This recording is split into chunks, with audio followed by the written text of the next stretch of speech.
Welcome to the Holistic Health Show, where the worlds of science and spirituality converge to illuminate a path towards total well-being. Join us as we embark on a journey to bridge the gap between Western medicine and complementary therapies. Hello, everyone. Welcome back to the Holistic Health Show. As always, I'm really excited to have you here with me today. And we have another fantastic guest episode. Today on the podcast, we are talking to Glenna James, and she is a fertility and pregnancy coach. She's also a holistic health practitioner. And today we're going to talk about hormonal health and how you can balance your hormones naturally. Glenna, thank you so much for joining me today. Thank you for having me. It's a really exciting topic, and, I think it's gonna resonate with a lot of our listeners. Can you tell us, Glenna, a little bit about yourself? Yes, as with some health coaches and holistic health practitioners, your own journey starts that. So my own health issues and just having a really good GP at the time be like, go see a holistic health coach. So I did, and he was giving me little tidbits that I was running with it. So I decided to get a master's in complementary and integrative health. And through that, it just made me fall in love with all things holistic health. And it was already there because I was already using herbs and all this at the time. It's really interesting. I love that you mentioned that your GP actually referred you to a holistic health practitioner. You really don't hear of that very often, and I wish there was more of it. So that's incredible just to start with, that you didn't kind of have to start that journey on your own. You were really supported by your GP. Hopefully, he inspires others to do the same, and hopefully, through the conversation that we have today, will inspire others to do the same. So, balancing hormonal health and balancing hormones naturally, you don't hear a lot of talk about hormones, outside of kinda women's friends groups or little chats about, my hormones might be off. So can you explain a little bit about that? Yeah, when it comes to a woman's menstrual cycle, you do have two primary hormones that affect your menstrual cycle. In the first half of it, which is your follicular phase, would be your estrogen. And that's from day one of bleeding.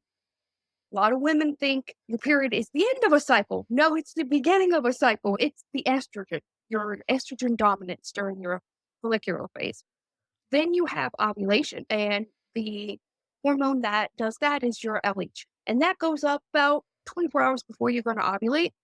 That's Yeah. when if you do an LH test, it says positive. It's like, oh, yay, I'm going to have intercourse if you're trying to have a baby, or sustain if you're not trying to have a baby. And then once ovulation happens within that 24 to 48 hours, no one really knows that egg only lasts for like 24 hours. So you can't determine when you're going to ovulate unless you have a ultrasound done.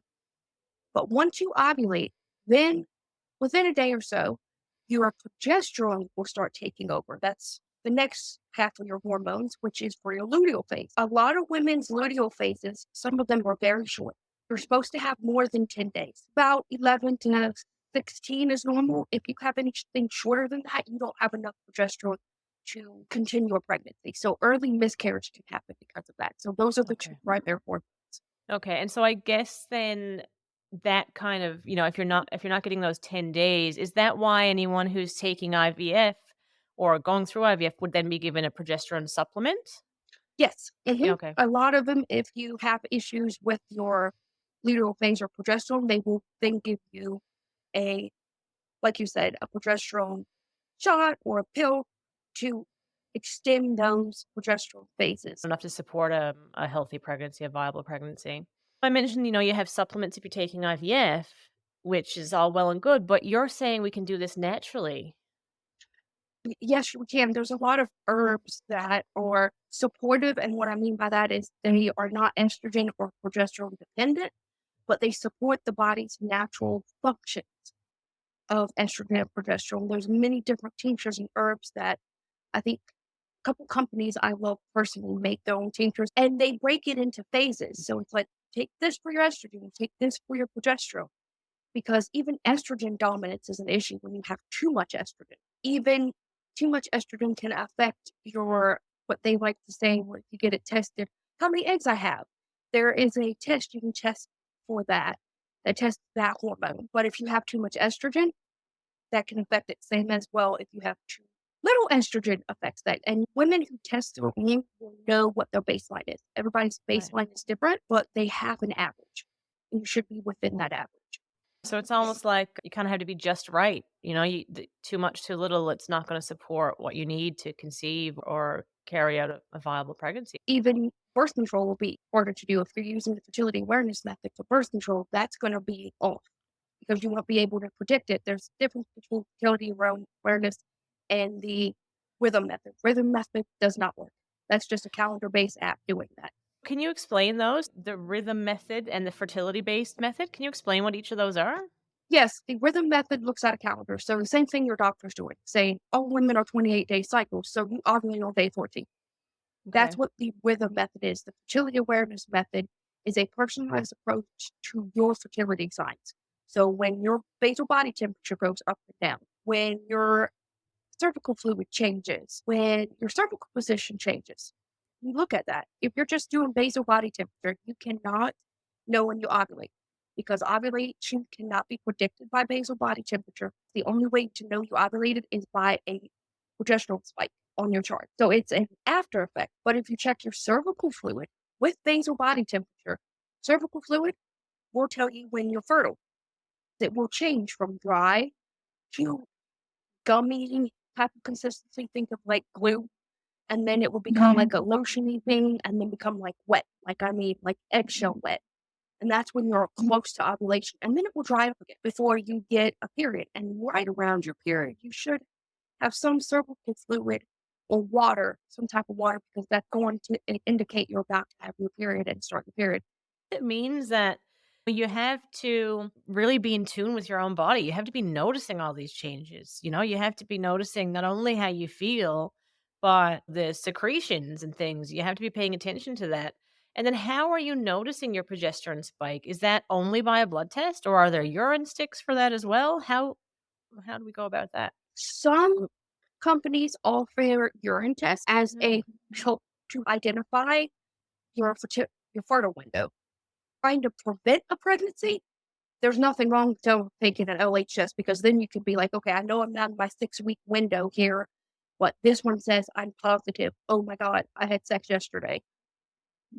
That's still within that 24-hour fertility window. My cervical fluids is egg white, so sperm can survive that.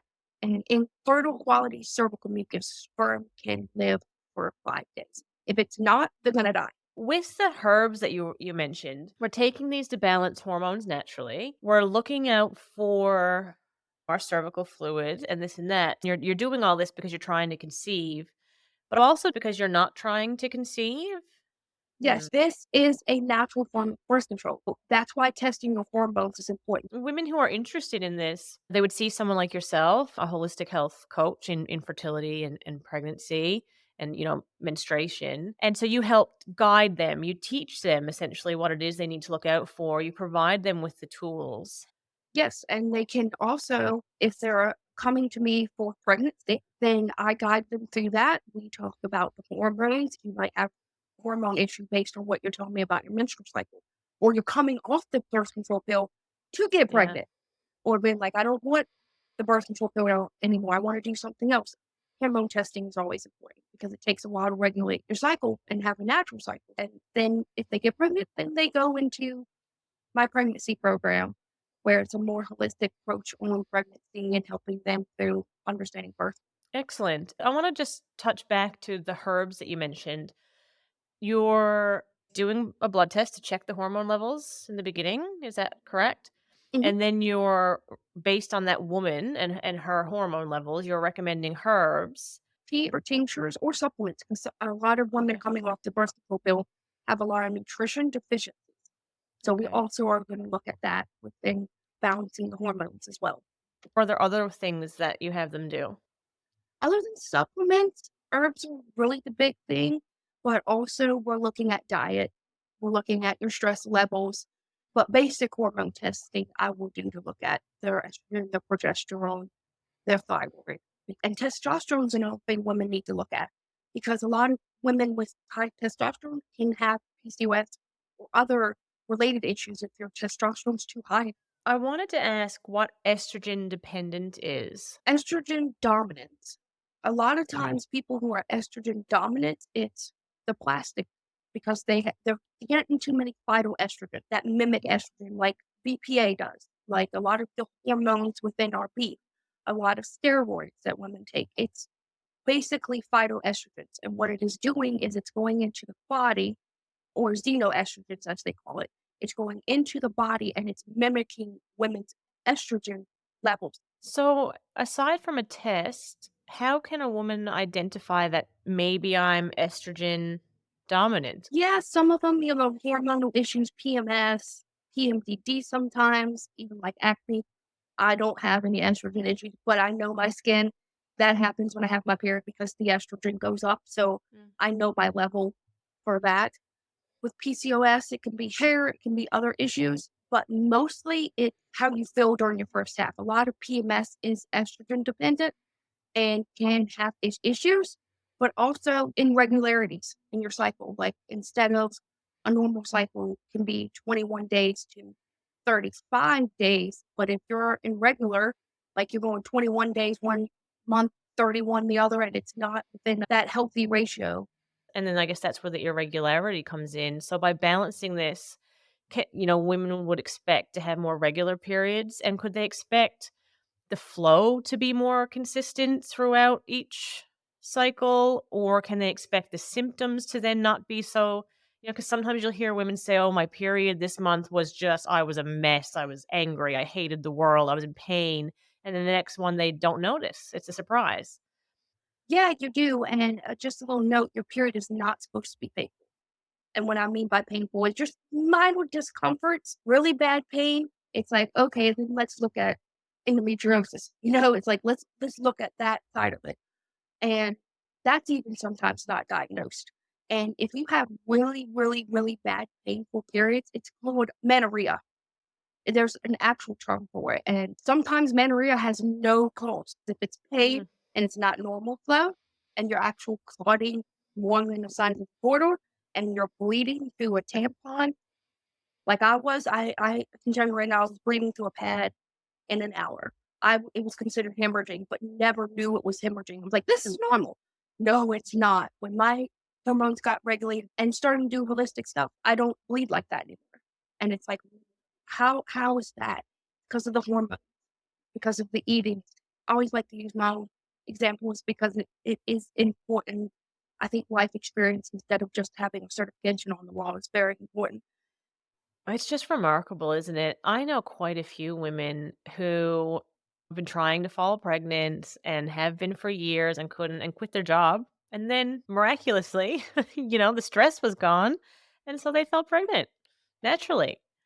And we just don't realize the impacts that has on our physical health. You see it in the mental health. You see how you feel, how you feel, you're getting outbursts or you're crying, because you're so stressed. But physically, you really often don't pay attention to how that impacts you. To quit your job when life is stressful at times, and you can't help that. You have to find ways to manage that. But to have life so stressful that you can't fall pregnant, it's a lot of work being a woman. And then they go for IVF and then they realize I don't need IVF to pay thousands of dollars for it. And that's why I like to consider myself the middle person in this. If I can save you thousands of dollars, they're going to do hormone testing then too. I can do the same for you, half the price. And then if you need IVF, you can go in with all that statistics about your stuff, about your hormones, and you can be like, okay, here's the medicines I need to take and all this. Hopefully, hope IVF be more successful. It's not a guarantee, but you just did all that work that you would have had to pay thousands of And you're dollars even for. informed. You just have the information for yourself. And I think there's a lot to be said for that. I really advocate for being informed and asking the questions and having it explained to you until you understand it, because a lot of times we're told something once, especially at the doctors, we're told something really and it's kind of brushed to the side, but no, dig a little deeper and really get to the bottom of that and understand what it means for you. And I think that's a really important thing to do, which is difficult when you've only got 15-minute doctor appointments. But if you can find someone, again, like yourself, a holistic health practitioner who can spend the time and getting to know that individual person, I think there's a lot of value in that. I really thank you for doing that. And it's a personalized approach. Everything's personalized on my end. It even says it on my website. I go at this through a personalized lens. So If somebody comes to me and they don't need all that testing, they don't get all that testing. It's not part of it. It's not put into my packages. But if you do, there it is. So when you come to me, it's a standard rate. And I think that's where holistic health coaching and alternative medicine and everything needs to go to a personalized patient centered approach. Absolutely. Managing your health can be stressful, and to be poked and prodded unnecessarily, it adds to that stress. So again, that's not even helpful. So to only get what you need, to start exploring in areas that really resonate or are tuned to your symptoms, rather than kind of lining up factory style and everybody getting the same. It takes away some of the stress, and it really makes you feel heard, I think. Okay, they're actually listening to what I'm telling them about how I'm feeling and giving me help, medical care based on what I'm saying, not just ticking boxes. Oh yeah, I have built this community behind me that I can refer out that I trust and I know they're going to get me service. How can people get in touch with you? You've mentioned a couple of times that you have a website. Would you mind sharing with us what that is? Yeah, theholisticblend.com. And you can find me on Facebook and Instagram at the Holistic Blend by Glenna James. Perfect. And what I'm going to do as well for everyone that's listening, all of our resources will be linked in the show notes. And I'd also encourage you, if you're listening on YouTube, you can always comment on the episodes. If you have any questions, you can do that there. You can always reach out via the website, but if you'd like to make a comment, you can do that, and I'll make sure that Glenna gets all of those as well. Glenna, I really want to thank you for coming on today and just sharing all of this information with us, and just for putting your time and your energy and your space to making that available for anyone who has questions. So thank you very much for doing this work.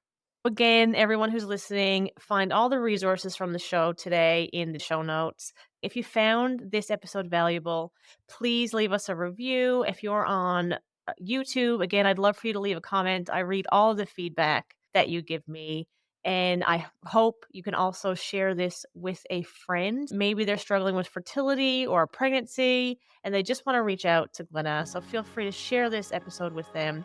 Thanks for joining me on the Holistic Health Show and trusting me to guide you towards proactive healthcare. If you enjoyed the episode, don't forget to subscribe now on your favorite podcast platform and get ready to embark on an incredible journey toward holistic wellness. Until next time, be well and stay holistic.